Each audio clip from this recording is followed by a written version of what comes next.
Assalamualaikum warahmatullahi wabarakatuh. Selamat pagi anak-anak Bapak sekalian. Pada kali ini Bapak akan memaparkan tentang bimbingan dan konseling. Sebelum membahas lebih lanjut mengenai bimbingan dan konseling, Bapak akan mengartikan apa itu bimbingan dan konseling. Bimbingan dan konseling terdiri dari dua kata, yakni bimbingan dan konseling, yang sama-sama mempunyai arti dan tujuan yang positif untuk individu atau peserta didik yang membutuhkan.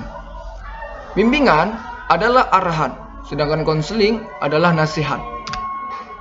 Bimbingan dan konseling merupakan proses bantuan atau pertolongan yang diberikan oleh pembimbing, yaitu konselor, kepada individu yang disebut dengan konseling melalui pertemuan tatap muka atau hubungan timbal balik antara keduanya, agar konseli atau peserta didik memiliki kemampuan atau kecakapan melihat dan menemukan masalah serta mampu memecahkan masalah itu sendiri.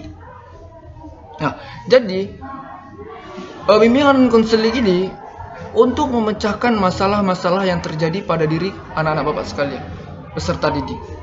Nah, apabila kalian mempunyai masalah yang terjadi di dalam diri kalian, kalian bisa berkonsultasi kepada guru BK yang ada di sekolah. Karena guru BK bertujuan untuk mengentaskan masalah, menyelesaikan masalah yang terjadi pada diri kalian. Nah, bimbingan dan konseling itu sering ditakuti oleh kebanyakan siswa-siswi atau peserta didik. Seakan-akan seperti fobia terhadap guru BK. Nah, apa sih fobia? Fobia adalah ketakutan yang sangat berlebihan terhadap benda atau keadaan tertentu yang dapat menghambat kehidupan seseorang. Nah, inilah fobia. Jadi jangan sampai fobia ini terus-terusan berada di pikiran kalian tentang bimbingan konseling. Karena bimbingan dan konseling ini perlu Bapak luruskan, tugasnya sangat mulia. Peserta didik sekalian, bimbingan dan konseling tugasnya sangat mulia. Karena ia rela membantu manusia atau individu atau peserta didik dalam mengentaskan masalahnya. Seperti itu. Jadi kurang baik apa guru bimbingan konseling sehingga siswa-siswa peserta didik masih mempunyai rasa fobia terhadap guru BK. Coba, apa alasan yang kuat bahwa peserta didik fobia terhadap guru BK? Sedangkan tujuannya sangat mulia, membantu seseorang dalam mengentaskan masalah. Kenapa? Jangan-jangan karena yang dipikirin peserta didik hanya yang jelek-jeleknya. Guru BK itu hanya menghukum. Guru BK itu hanya memberikan mengapain siswa sehingga siswa tersebut sangat menakutinya. Tidak, itu semuanya tidak benar. Guru BK itu hanya untuk membantu siswa yang lagi bermasalah. Jadi jangan fobia terhadap guru BK. Buang jauh-jauh pemikiran hal-hal yang seperti itu terhadap guru BK. Karena mulai sekarang kalian harus beranggapan bahwa guru BK itu sangat enak, asik, bisa dibuat membantu kalian lagi dalam keadaan bermasalah, bisa menjadi pengaduan ketika kalian menghadapi suatu kondisi yang perlu dibantu dan lain sebagainya. Nah, jadi bimbingan dan konseling itu tidak sekejam yang kalian bayangkan. Ya, guru BK itu tidak kejam. Tugasnya tidak menghukum-hukum aja. Ya, tugas guru BK itu sebenarnya untuk membantu kalian yang lagi bermasalah. Nah, ketika kalian bermasalah malah dihukum, itu tidak pekerjaan guru BK. Jadi kalian ingat, ketika kalian mempunyai masalah, datanglah kepada guru BK. Guru BK akan memberikan solusi dan bantuan yang terbaik kepada kalian untuk mengentaskan masalah kalian. Nah, ini tujuan umum. Nah, tujuan umum di bimbingan konseling itu mempunyai tujuan. Nah, tujuan yang pertama itu untuk mengenal diri sendiri dan lingkungan. Yang kedua, untuk dapat menerima diri sendiri dan lingkungan secara positif dan dinamis. Yang ketiga, untuk dapat mengambil keputusan sendiri tentang berbagai hal, untuk dapat mengarahkan diri sendiri, untuk dapat mewujudkan diri sendiri. Sedangkan tujuan khusus Nah, tujuan khusus bimbingan konseling itu bertujuan untuk membantu siswa agar dapat mencapai tugas-tugas perkembangannya yang meliputi pribadi, sosial, efektif, belajar, akademik atau kognitif, dan karir, yaitu psikomotorik. Nah, ini tujuan dari bimbingan konseling. Kurang baik apa tujuan bimbingan konseling itu? Tidaklah sekejam yang kalian pikirkan.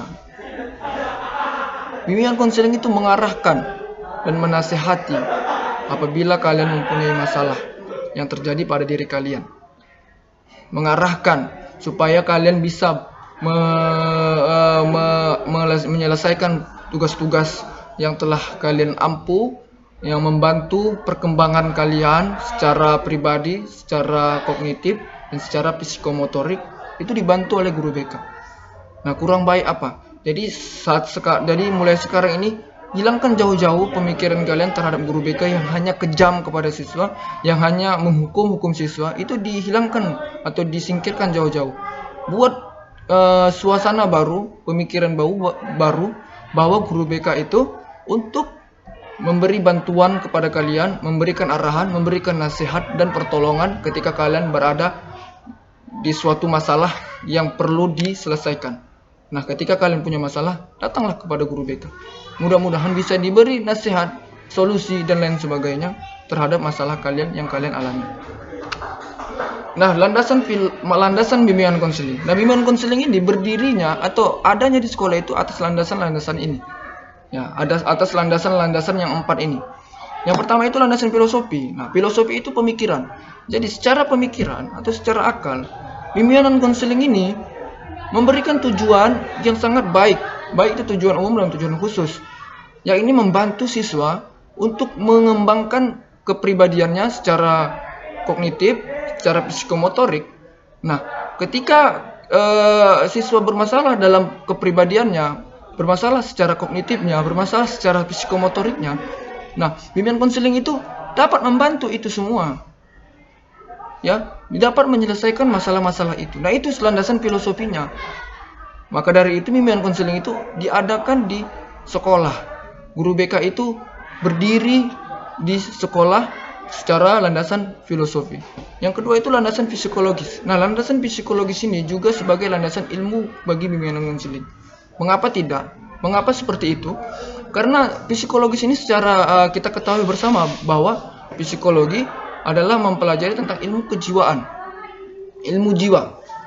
Nah, biasanya orang yang mempunyai masalah dan menghadapi masalah itu tidak lengkang dari kejiwaan yang ada dalam dirinya. Biasanya jiwa tersebut lagi dalam keadaan bermasalah. Nah, maka sehingga menimbulkan perilaku-perilaku yang menyimpang, sehingga orang tersebut karena timbulnya perilaku-perilaku menyimpang tersebut, dia membuat suatu masalah di dalam hidupnya. Jadi landasan psikologi ini adalah landasan untuk bimbingan konseling supaya mengetahui kejiwaan peserta didik, kenapa dia bisa membuat masalah yang terjadi dalam dirinya. Nah, yang ketiga adalah landasan sosial dan budaya, yakni siswa itu harus pandai bersosialisasi. Jadi seorang guru BK itu mengarahkan siswa untuk pandai bersosialisasi, yaitu bercengkrama dengan orang-orang di sekitarnya, mampu memilih teman yang baik baginya, dan mampu memilih situasi kondisi yang baik baginya. Nah, itu landasan sosial. Yang terakhir adalah landasan iptek. Iptek itu ilmu pengetahuan dan teknologi.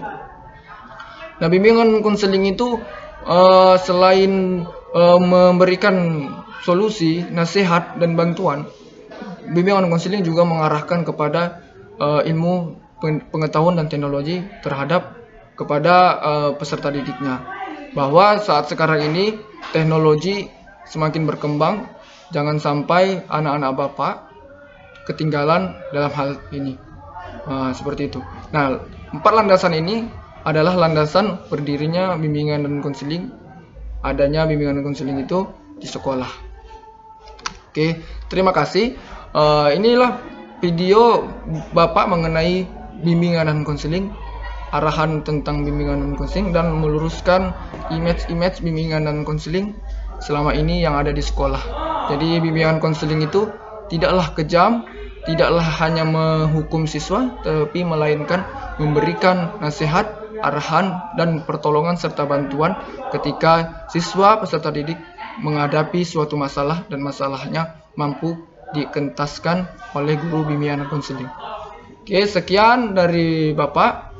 Bapak akhiri, billahi taufiq wal hidayah. Assalamualaikum warahmatullahi wabarakatuh. Selamat pagi.